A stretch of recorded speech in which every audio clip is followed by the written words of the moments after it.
आणि आता थेट जातोय बावनकुळे बोलतायत तिथे।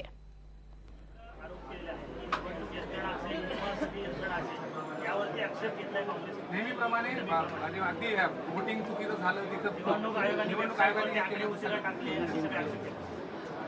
खरं तर आत्मपरीक्षणाची वेळ आहे काँग्रेस पार्टीवर। आम्हाला त्या ठिकाणी विजयाचा माज नाही आहे। आम्ही विजयामध्ये आम्ही कुठलाही माज आणत नाही आणि पराजयामध्ये आम्ही काही खचत नाही। आम्ही भारतीय जनता पार्टीचे कार्यकर्ते, सरकार ही सत्ता ही समाजाच्या शेवटच्या व्यक्तीकरता महत्त्वाची आहे, म्हणून आम्ही सत्ता ही समाजाच्या शेवटच्या व्यक्तीकरता सत्ता ही साधन आहे म्हणून समजतो। पण काँग्रेसने विचारमंथन केलं पाहिजे की हे कशामुळे झालं।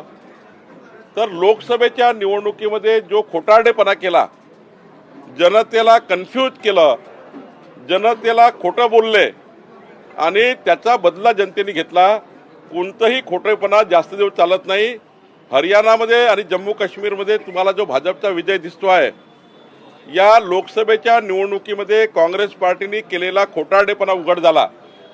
आणि सर्वात महत्त्वाचं, राहुल गांधी यांनी आता देशामध्ये आरक्षणाची गरज नाही, म्हणजे भारत देशामध्ये ओबीसी एसटी एसटीला आरक्षणाची गरज नाही असं जे अमेरिकेत जाऊन बोलले, त्यामुळं मागासवर्गीय जनता, आदिवासी जनता आणि ओबीसी समाज आणि इतर जाती ज्या ज्या आरक्षण घेतात या देशातल्या, त्या सर्व जातींनी हे ठरवलं आहे की राहुल गांधीच्या पोटातलं ओठावर आलं।